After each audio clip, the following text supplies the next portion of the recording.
For context, I reside in a tranquil neighborhood characterized by spacious properties, typically spanning 2 to 3 acres each.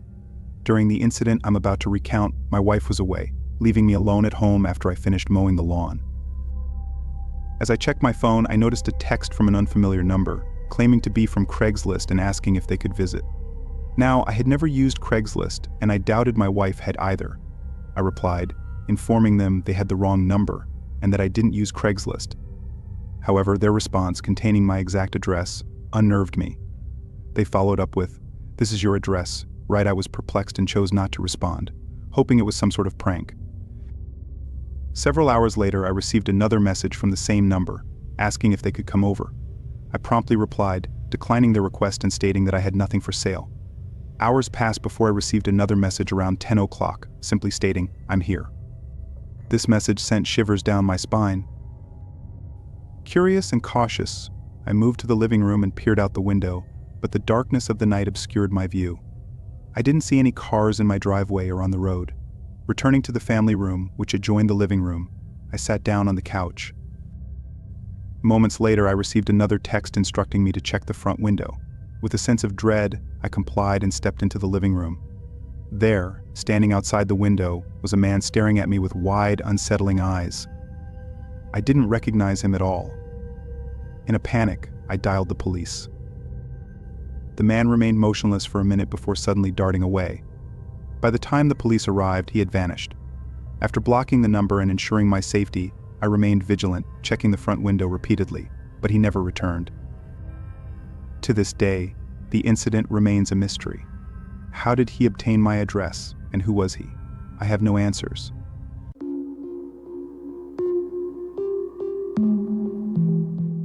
"Okay, I've got a story for you," I began, excitement lacing my voice. "I'll never forget the time I went on Craigslist to find a vintage rocking chair.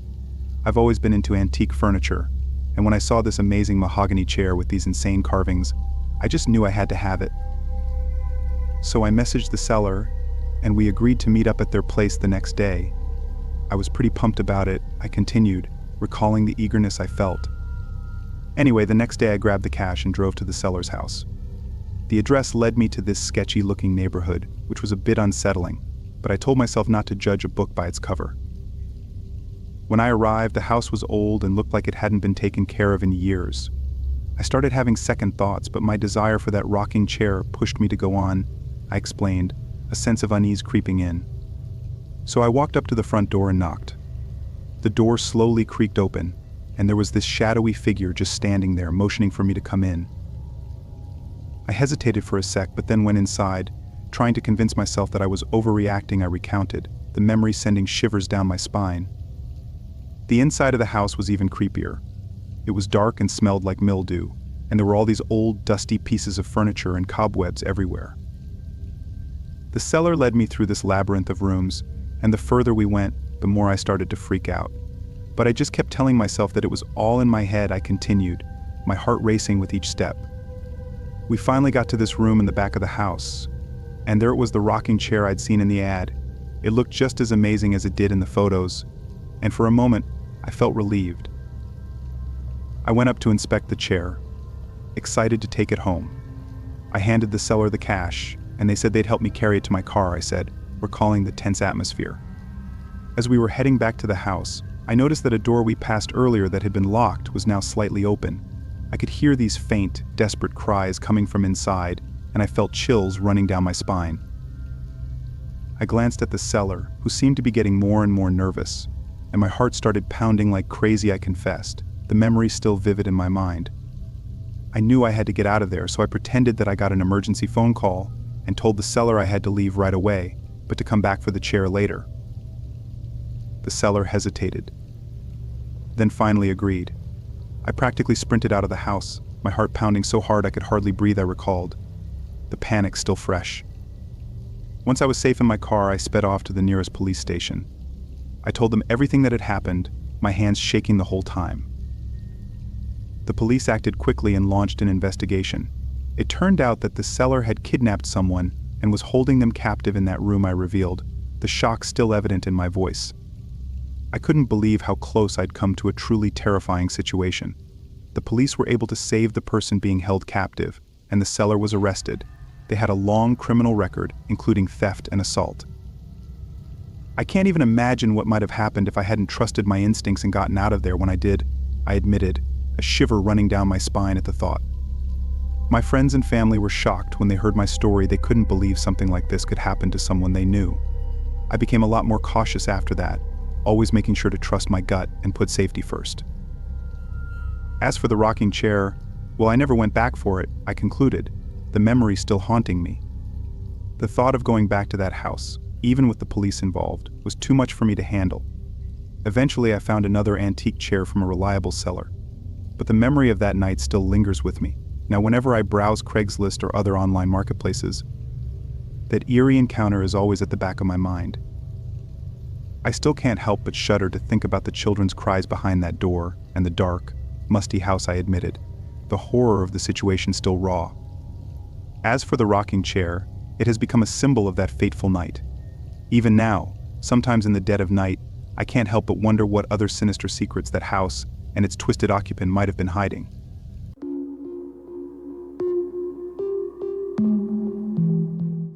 One time, years ago, I was in the market for a TV and decided to browse Craigslist. I often found great deals or even free items there, although caution was always necessary. Upon discovering a promising ad for a reasonably priced TV, I reached out to the seller, expressing my interest in purchasing it. Within an hour, I received a response from a woman named Joy, confirming that the TV was still available. She provided an address and instructed me to come over the following night to make the purchase. The address seemed to be in a nearby neighborhood, so the next day, I prepared the cash and headed there. Arriving around 7 p.m., I parked in front of the house, situated in what seemed like an average neighborhood. When I knocked on the door, it was swiftly answered by a woman in her 30s with dark hair. She welcomed me inside, apologizing for the mess of boxes strewn around the living room. Joy mentioned that the TV was in her bedroom and led me down the hallway. Opening the bedroom door, she gestured for me to enter. However, upon stepping inside, I realized the room was empty. Before I could react, the door slammed shut behind me, locking me in. It all happened so fast Joy hadn't even entered the room. I attempted to open the door, but it was locked from the outside. Confusion and panic set in as I knocked and called out to Joy, but received no response. After several futile minutes, I accepted that I was trapped. With no furniture in the room, I was left alone in an eerie silence, wondering what was happening outside the locked door. I grabbed my phone and attempted to call my friend, but I couldn't get a signal. That seemed strange. Trying to open the door and calling for help yielded no response. It became evident that nobody was coming to my aid. Puzzled and anxious, I scanned the room, wondering what was happening. After several minutes, I heard noises emanating from outside the room, seemingly from the living room area. It was Joy and a man conversing, although I couldn't discern their words. Despite yelling out, I received no reply. Frustrated, I tried to open the window, but it wouldn't budge, further fueling my anger. Returning to the door, I pounded on it fiercely, desperate to break it down. Suddenly, a man's voice from down the hallway shouted at me to stop. Unsure of what these people were capable of, I hesitated briefly before taking action. Retrieving my phone, I turned up the volume and played the most annoying alarm noise, placing it at the far end of the room. Concealing myself behind the door, I waited. Within moments, footsteps approached the room, and the door swung open, revealing the man. As he moved towards the noisy phone, I emerged from my hiding spot, darting past him and fleeing the room. He attempted to grab me, but I narrowly evaded his grasp. Racing down the hallway, I encountered Joy in the living room, who tried to impede my progress. Dodging past her, I reached the door, with the man now in pursuit. Swiftly unlocking my car, I jumped inside and sped away. Unfortunately, I had left my phone behind, rendering me unable to call the police immediately. Stopping at the nearest gas station, I entered and asked the employee to contact the authorities. When they arrived, we returned to the house, where my phone was found abandoned on the street nearby. The perpetrators were nowhere to be seen, and it was revealed that they didn't actually reside in the home. It was rented by someone else. Unsure if they were ever apprehended, I discovered that the Craigslist post had been removed. After that harrowing experience, I vowed never to use Craigslist again.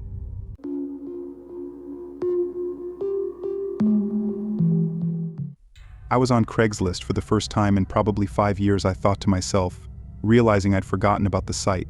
I'd never had any need or use for it and hadn't really heard about it lately. But due to my moving situation, I needed to get rid of a bunch of random things. I initially called a junk removal company, hoping they would just take everything. However, their estimate was over $400 for getting rid of just a couple of things. That's when I turned to Craigslist. I put up a listing for free stuff and included pictures of all the things I was giving away. Maybe I just didn't understand how it works nowadays, but I thought I'd get a lot of responses from people wanting to pick up free stuff. However, I barely got any, and the ones that did respond to the listing ended up ghosting me after a couple of texts. Then, about a week after making the listing, a man who introduced himself as KJ reached out. He said he wanted to pick up my couch and was flexible about the day. I really thought this was going to be the same as all the other people who had reached out, so I didn't put much effort into getting him to actually come pick up the couch.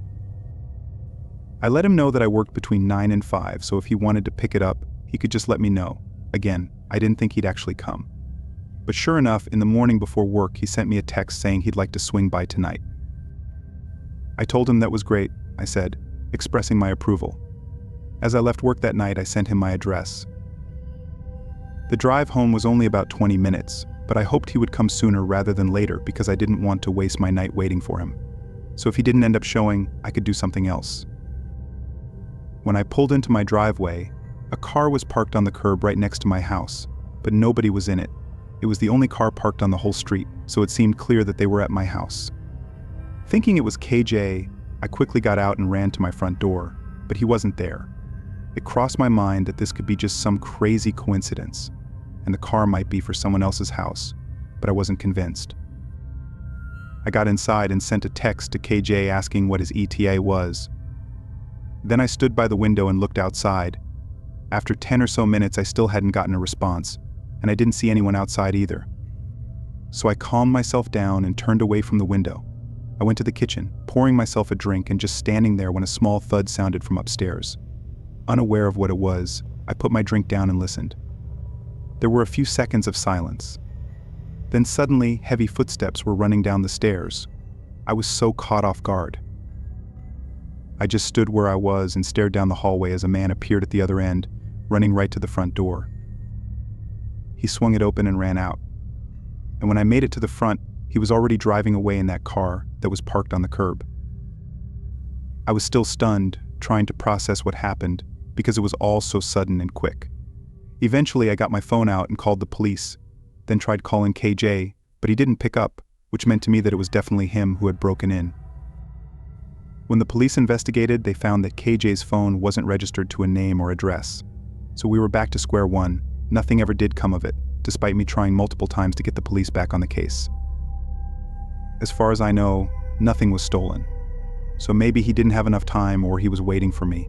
Maybe that thud I heard was him accidentally giving himself away. So he took his chance to run now that he didn't have the element of surprise on me. But whatever really happened, all I can do is hope that he never comes back.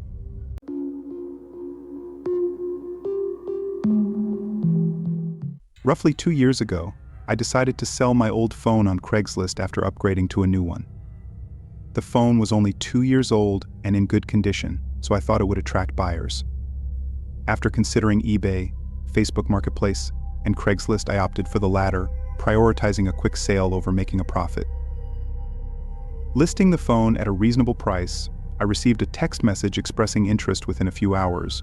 The potential buyer, Molly, seemed eager, so we arranged to meet the following day outside a local strip mall, conveniently located for both of us. When we met, the transaction went smoothly, and Molly purchased the phone without any issues. Everything appeared normal during our brief interaction, and there were no red flags. However, things took a strange turn in the days that followed. Molly began texting me, initially asking me to come over, and then inquiring if she could visit my place. It was unexpected and out of context, considering our interaction had been solely about the phone sale. At first I wondered if she had the wrong number, but then she mentioned my name, indicating she was indeed contacting me intentionally. I had no interest in pursuing any further interaction with Molly beyond the sale, and her persistent texts, which continued late into the night and into the next morning, left me feeling uncomfortable and confused. Once again, Molly persisted in her attempts to come over, ignoring my previous attempts to deter her. Feeling increasingly uncomfortable, I lied and told her I had a girlfriend, hoping she would take the hint and leave me alone. However, Molly disregarded my statement, insisting it didn't matter, and continued texting me as if we were close friends, asking about my activities. Feeling bewildered by her behavior, I asked her to stop, but she became angry and started hurling insults at me. Frustrated and alarmed, I decided to block her, hoping to put an end to the unsettling situation. Little did I know, the ordeal was far from over. Later that same night, I heard a knock at my front door. Peering through the window, I was stunned to see Molly standing outside. How did she find out where I lived? It was alarming to think she might have followed me home. Reluctantly, I answered the door, intending to firmly tell her to leave. However, as soon as I opened the door, Molly launched into a tirade of curses and refused to leave. Growing increasingly aggressive, she attempted to enter my house. In a panic, I slammed the door shut and locked it, but she persisted, banging on windows and trying to force her way inside. Realizing I needed help, I called the police and waited inside. Molly continued her relentless assault on my home, banging on windows and attempting to open doors. Even when I tried to reason with her through a window, she remained undeterred. Thankfully, the police arrived and were able to intervene, putting an end to Molly's alarming behavior. Subsequently, I obtained a restraining order against her, as I couldn't comprehend why she fixated on me so intensely. I suspected drugs might be involved, but I couldn't say for sure. This experience served as a stark reminder to exercise caution when using platforms like Craigslist or Facebook Marketplace.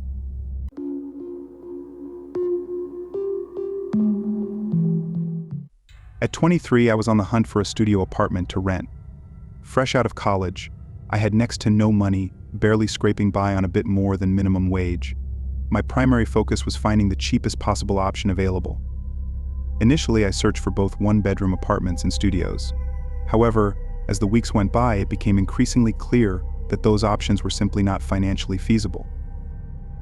Reluctantly, I turned to Craigslist, despite its less than stellar reputation. One of my friends had a positive experience and recommended it, so I decided to give it a shot. On the first day of browsing Craigslist, I didn't come across anything suitable, though the sheer volume of listings gave me a glimmer of hope. Unfortunately, none of them matched my location or price requirements. It was around the third or fourth day of searching that I stumbled upon a new listing that caught my attention. Located a few miles away, it was for a studio in a small apartment building. Despite the low-quality, pixelated pictures, I decided to investigate further, intrigued by the promising details. I reached out to the owner, who responded promptly, and we arranged a tour for later that evening at 7.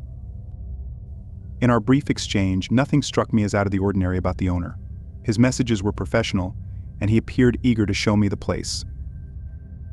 A couple of hours later, I got into my car and started driving over to the address he sent me. It's worth noting that I was aware beforehand that this wasn't a particularly nice area of our city, but it was the most affordable. Honestly, I didn't think it was too bad, although looking back, perhaps I was just being naive because it seemed like my only option. Upon arriving, I pulled up to a rather old-looking apartment building. Parking on the side of the street, I texted the man to let him know I had arrived, then proceeded to walk up to the front door. Not spotting the man anywhere, I buzzed the room and waited for a few seconds before the door unlocked. Stepping inside, I was greeted by a staircase in the middle and 2 rooms on either side.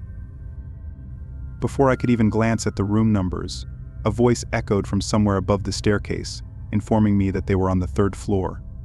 Assuming the man was addressing me, I began ascending the stairs. However, I couldn't shake the growing sense of unease at his absence from the door, especially considering how professional he had been in our text exchanges. Upon reaching the top of the steps, I found myself in a small hallway with 2 doors, one of which was open. I walked over and peered inside, only to find a man standing a few feet away, looking back at me. He greeted me warmly, shook my hand, and invited me inside. Yet my confusion was immediate. The place was clearly inhabited, with a couch, TV, chairs, and even food on the counters. It was unmistakably lived in. "Does someone else live here?" I asked kindly. The man quickly replied with a short laugh and said, "No one lived here and everything would be gone by tomorrow." I smiled and said, "Okay, though that response didn't sit right with me." He started leading me further in, pointing out features of the place. But it suddenly dawned on me that this wasn't even a studio. There were multiple doors, surely leading to other rooms. This was at least a 1 or 2 bedroom apartment. And there was no way the price could be what he said it was. It seemed like he noticed my suspicions as he stopped what he was saying and moved toward the hallway. He opened one of the doors that clearly led to a bedroom and started telling me to take a look inside.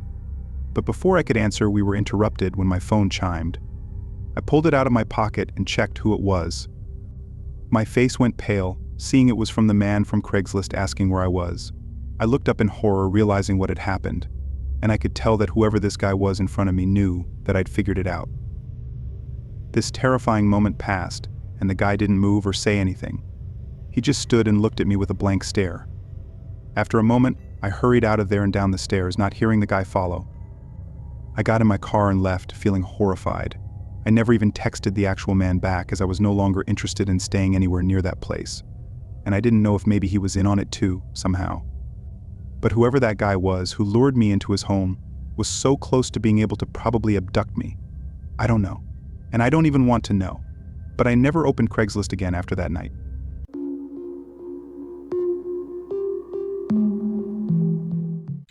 I have a Craigslist horror story that I'd like to share, serving as a cautionary tale for those using such websites. A few years ago, I was selling my old MacBook Pro laptop. It was still fairly new, and since I had received a new one from work, I decided to put it up for sale on Craigslist for $1,000. It was a reasonable price considering its condition and value. Within 24 hours of posting the AD, I received a text from someone expressing interest in buying the laptop. I confirmed the price of $1,000 and suggested meeting in a public place for safety reasons. The person proposed Walmart, which seemed like a reasonable choice due to its high visibility and foot traffic. However, what raised a red flag was the person's insistence on meeting at 10 p.m. or later, claiming they worked overnight shifts. Despite my reservations, I agreed to the meeting time. When I asked for their name, they identified themselves as Derek, providing only a vague description of being of average height with dark hair. Despite the uncertainty, we settled on meeting at 10:15 p.m. the following night at Walmart. Arriving shortly after 10 p.m., I parked in the middle of the parking lot, which by then was eerily quiet as the store was set to close at 11 p.m. I believe I texted Derek to let him know that I was at the agreed meeting spot. However, he didn't respond for a while, leaving me waiting and growing increasingly frustrated. It wasn't until around 10:30 p.m. that he finally replied, informing me that he would arrive in about 15 minutes. Despite my annoyance, I decided to wait patiently, hoping that selling the laptop would make it worth the wait. As time ticked by and it approached 11 p.m., I was on the verge of leaving when Derek finally texted me, claiming he had arrived and was at the back of the parking lot. Scanning the area, I couldn't spot him from where I was parked, eager to conclude the transaction. I drove towards the rear of the parking lot, where several cars were scattered randomly. Unsure which one belonged to Derek, I parked in a random spot and asked him again for his location. With no immediate response from Derek, I suddenly spotted a car approaching. Assuming it was him, I watched as it drew nearer, only to realize that the driver and passengers were all wearing black ski masks. Sensing danger, I swiftly drove away, prompting the car to follow me briefly. However, as we reached the front of the parking lot, I noticed a police car stationed there. Seizing the opportunity, I drove towards the police car, prompting the car behind me to make a hasty U-turn in the narrow parking island. Thankfully, the ploy worked, and the suspicious individuals disappeared. Relieved, I drove home and promptly blocked Derek's number. Subsequently, I removed my laptop from Craigslist and opted to list it on eBay instead.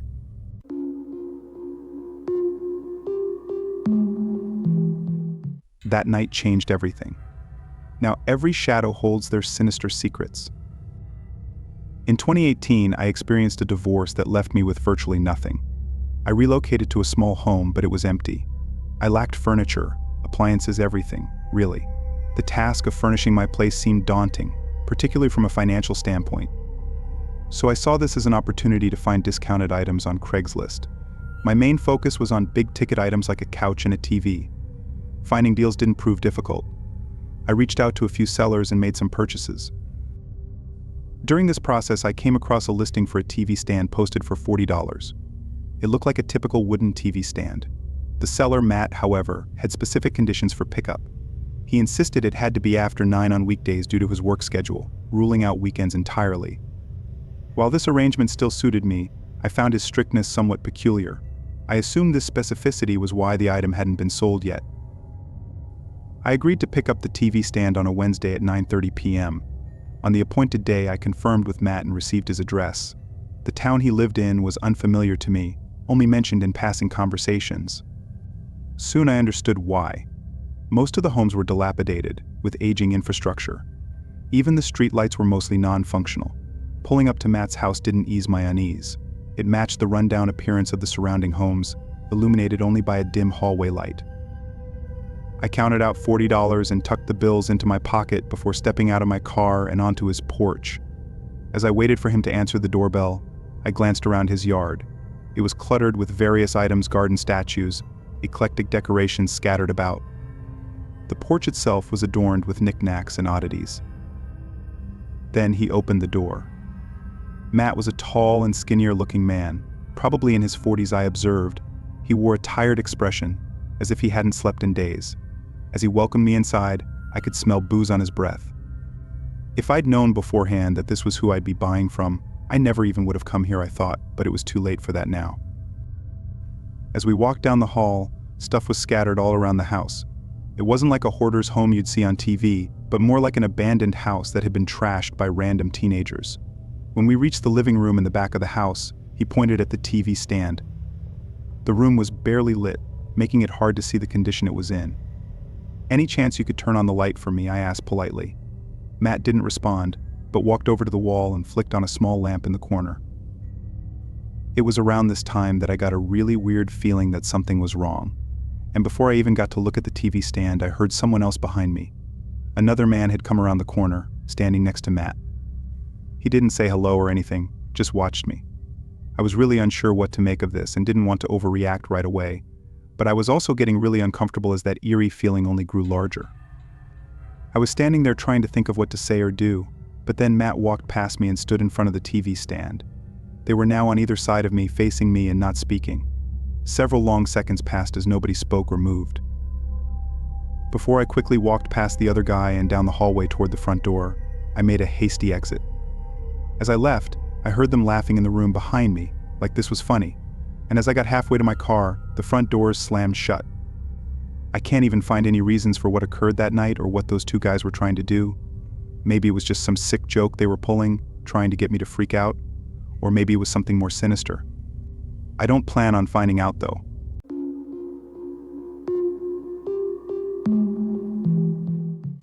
I have this crazy story about the time I sold my old gaming console on Craigslist. I began, excitement tingling in my voice. I had upgraded to a newer version and figured I could make some cash by selling the old one. I put up an ad with photos and all the details, and within a few hours, I got a message from someone who was interested. The buyer seemed normal enough, so we agreed to meet up at a coffee shop the next day. I continued, recalling the events vividly. I thought it would be a quick and easy exchange, but man, was I wrong. The next day, I got to the coffee shop a bit early and gravitated to the window. I had my gaming console all packed up and ready to go, and I kept checking my phone to make sure I hadn't missed any messages from the buyer. I explained, feeling a sense of anticipation building. Right on time, this guy walked in and I could tell he was the one I had been messaging. He had this intense stare and seemed eager to get the console. I recounted, the memory sending a shiver down my spine. As he sat down, I noticed he seemed really jumpy, like he was on edge. He didn't make any small talk, just asked to see the console right away. I obliged, unpacking it and showing him everything that was included. But I noticed he kept glancing around nervously, as if he was expecting someone to jump out at him. I said, my unease growing with each passing moment. It was a bit unnerving, but I figured he was just an anxious person. After he seemed satisfied with the console, he pulled out a thick wad of cash and started counting it out on the table. He didn't even try to hide it, just plopped it down for everyone to see. I recalled, feeling uncomfortable at the memory. I could tell other people in the coffee shop were staring at us. I quickly grabbed the money and counted it, stuffing it in my pocket. Then he started asking me a bunch of weird questions, like if I had any other gaming systems or valuable electronics at home. I continued, my voice growing tense. I tried to brush off the questions without giving away too much information, but it was clear he was trying to pry into my personal life. The more questions he asked, the more uneasy I felt. There was something off about this guy, but I didn't know what to do, I admitted, feeling a knot form in my stomach. When we finally finished the transaction, I packed up the console and handed it over to him. As he got up to leave, he gave me this chilling grin and said he hoped to do business with me again soon. I forced a smile and nodded, just wanting to put the whole thing behind me, I confessed, the memory still sending shivers down my spine. But as I watched him walk away, I couldn't help but feel like I just made a huge mistake. Over the next few days, I kept replaying the encounter in my head, wondering if I'd given away too much information about myself. I continued, my voice trembling slightly. I became paranoid, constantly checking my locks and peering out my windows, half expecting to see the creepy buyer lurking outside. Then one night, I got a message from an unknown number. It was a picture of my house taken from across the street, with the message, "Nice place you got there," I recounted, the fear evident in my voice. My heart dropped, and I felt sick to my stomach. This guy had somehow found out where I lived and was now stalking me. I didn't know what to do, so I called the police and reported the incident, I said, relief flooding through me as I recalled their swift response. The police opened an investigation and suggested I stay with a friend or family member for a few days. They also advised me to keep an eye on my online presence and be cautious about the information I shared. I took their advice and stayed with a friend for a while, terrified of what might happen next, I admitted, feeling a sense of vulnerability wash over me. The police eventually got in touch with me and told me that they had identified the guy from the coffee shop. It turned out he had a history of stalking and harassment, and he had targeted several other people who had sold items to him through Craigslist. They were able to apprehend him and press charges, which gave me some relief, I said, gratitude coloring my voice. But it didn't completely erase the fear that had taken root in my mind. During the investigation, the police discovered that he had been living in a rundown apartment filled with stolen goods and surveillance equipment. I revealed, the horror of the situation sinking in. He had been monitoring his victims for months, learning their routines and gathering information about their lives. I couldn't believe how close I'd come to becoming one of his victims and how easily he had been able to infiltrate my life, I confessed, a shiver running down my spine at the thought. My friends and family were shocked by the whole ordeal. They couldn't believe that something so terrifying had happened to someone they knew. Even now, years later, the memory of that creepy buyer and his chilling grin still haunts me, I admitted, the fear still lingering in the depths of my mind.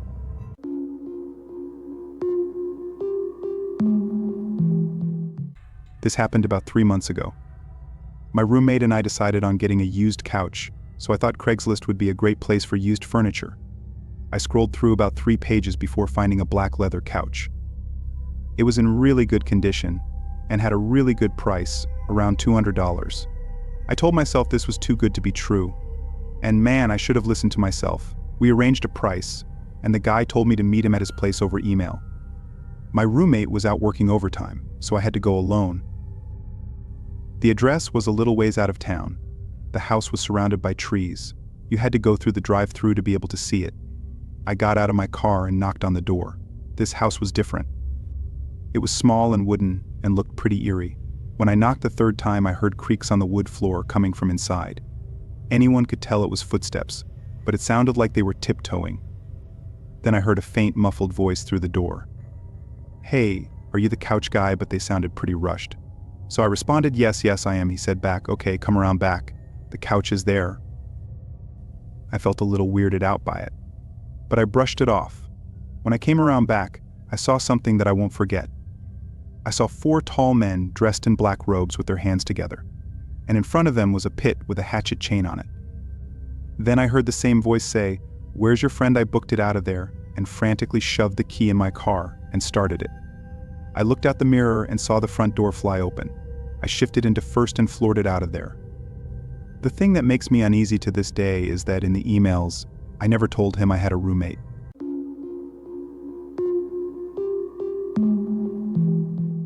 Last year I attempted to sell my 2007 Mercury Mariner, which was in pretty good shape despite having a lot of miles and being rather old.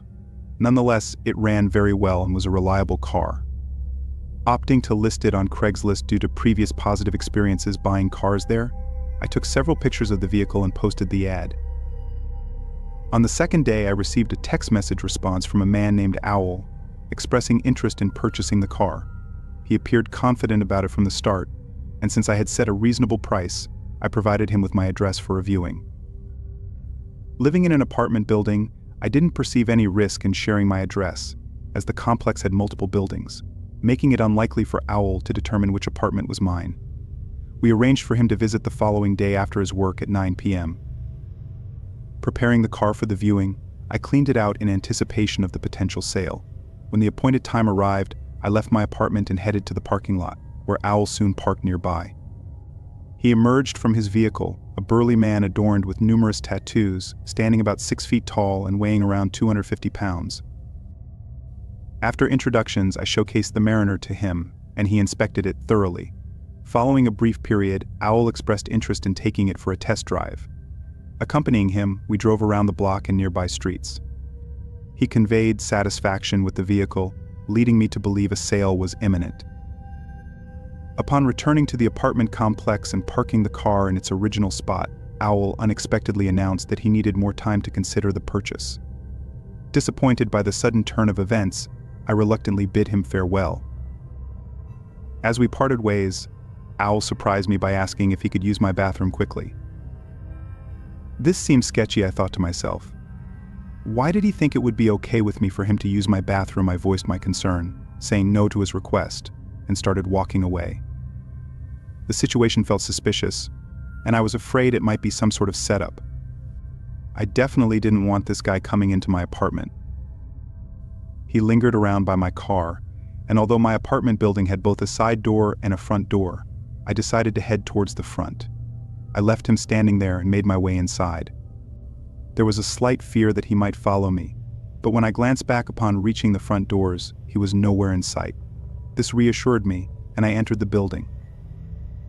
Once inside, I turned right and entered the elevator, taking it up to the 3rd floor where my apartment was located.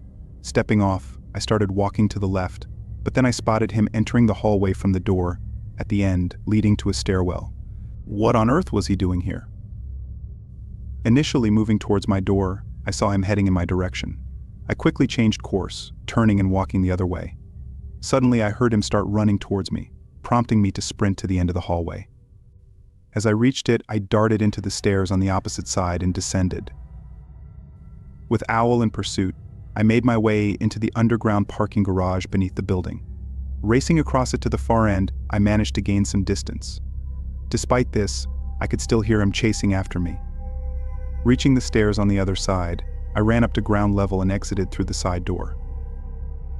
Once outside, I hurried to my car, got inside, and drove away. Calling the police as I left, I informed them about the situation. After circling the nearby streets for a few minutes, I returned. Owl's car was still there, but he was nowhere to be seen. The police arrived shortly after, and I didn't re-enter the building until they did. To my surprise, they discovered Owl attempting to break into another apartment. It became apparent that he had never been interested in buying my car. He was likely planning to rob me or worse.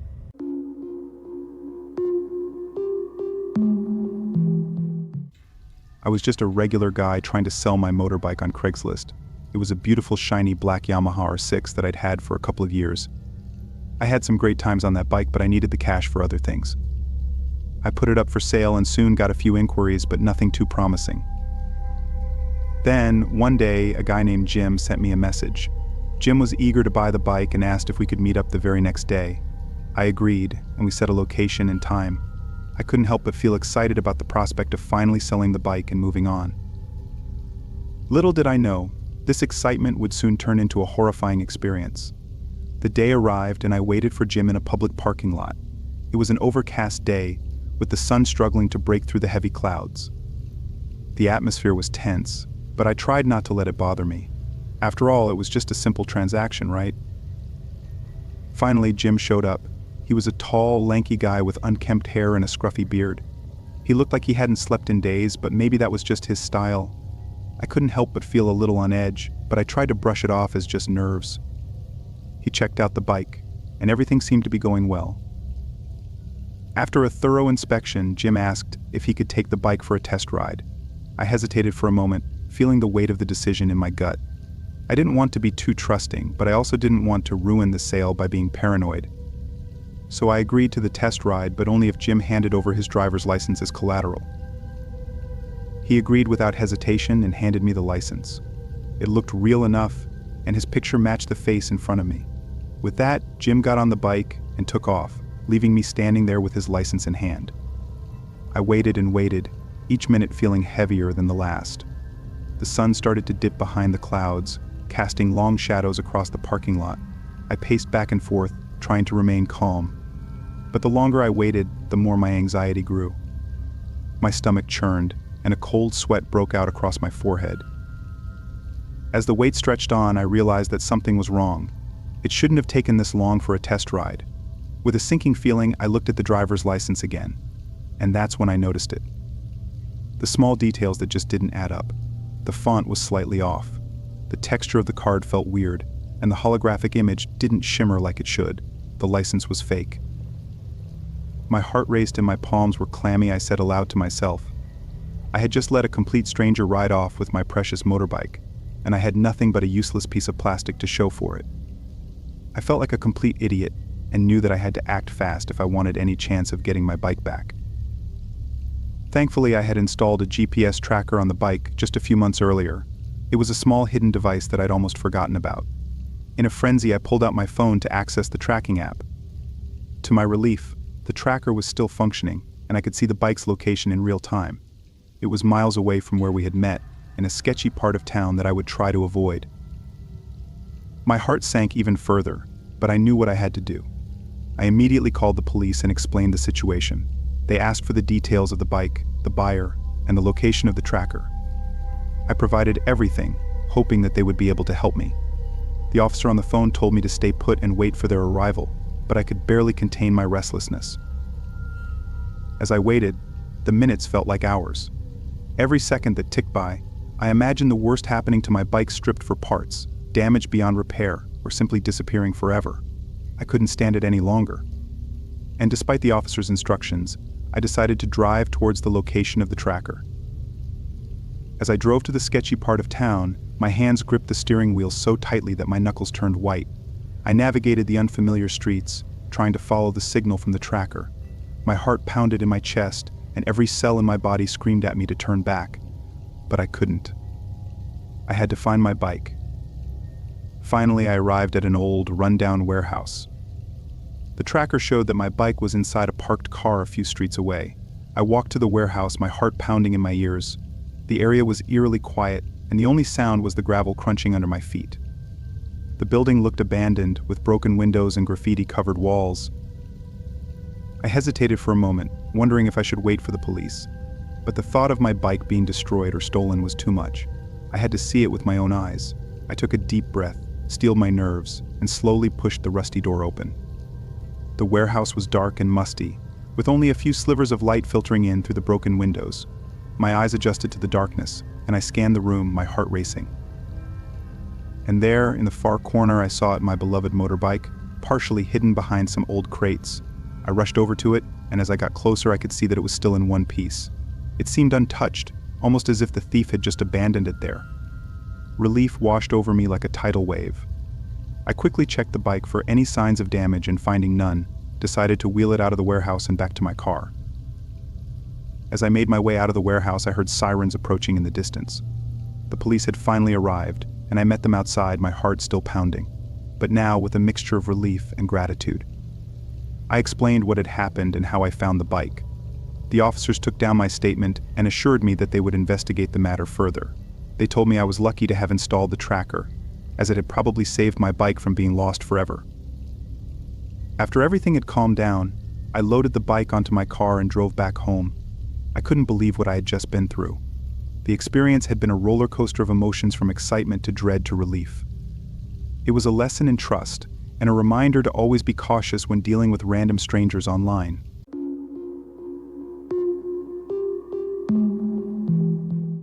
I was about 12 years old, looking for some craft storage since I got a lot for Christmas.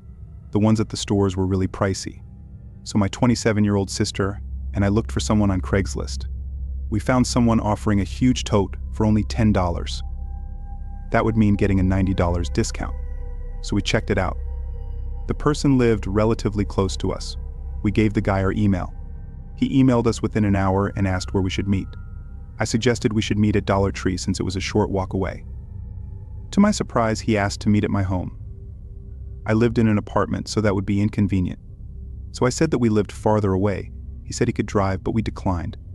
Eventually, we said it was okay to meet at Dollar Tree. But he could only meet up at 9 p.m. I said that's okay, even though it would be dark by then. He said to meet up today. My sister worked the night shift tonight, so she said I could walk there and back and to just bring my wagon so I could put the tote in it. She gave me $10 and I started walking at 8:30. I arrived just on time and I saw an old knocked-up 2006 Kia. I assumed it was him. So I yelled, "Hey," got the tote. He got out of his car and said he left it at home. He asked if I wanted to take a drive with him to his house. I said I can't because it wasn't okay with my family. He said he would drive me home, and I firmly said no. He said if I came with him that I could get the tote for free. I got a very uneasy feeling. He said, "Hey, your address is 234 Letter Road, right?" My heart dropped into my stomach. I got freaked out and ran all the way home. I got home and ran upstairs like a demon was chasing me. I got to my room and locked all the doors and windows. I also covered them with black clothing and such. That night I was shaking like crazy. And then I heard a hefty man coming up the stairs. Almost no one on my floor was up that late. And no hefty men lived there. I heard a voice and I almost fainted. "Hey, you still want that tote? It's done in my car. Come help me get it." I almost puked and fainted. I looked through the peephole to see the man's back facing my door. I watched him turn around. When I covered the peephole with a black shirt I had laying around from before, the doorknob started to wiggle. I went under the sink cabinet and was silent as a worm. He started to try to kick the door down, and eventually he did. I felt like I was ready to die. I grabbed an old broom that was sitting in the cabinet. The kicking down of the door woke up my neighbors, who came running in with a baseball bat. My neighbor whacked the guy in the face with the bat, and the guy fell to the floor. I got out with the broom and gave the man a wimpy whack before he stood up and tried to grab me. I physically jumped down the stairs and ran down the street to my sister's work like I was going to die. And I thought I was. I ran to the nurse's station and started to have a breakdown. I was crying and almost throwing up, and the nurses looked at me like I was just raped or something. I told them that a man was following me and was going to kill me. They got my sister and called the police. It turned out he was a serial rapist. Me and my sister moved, and she went away to college.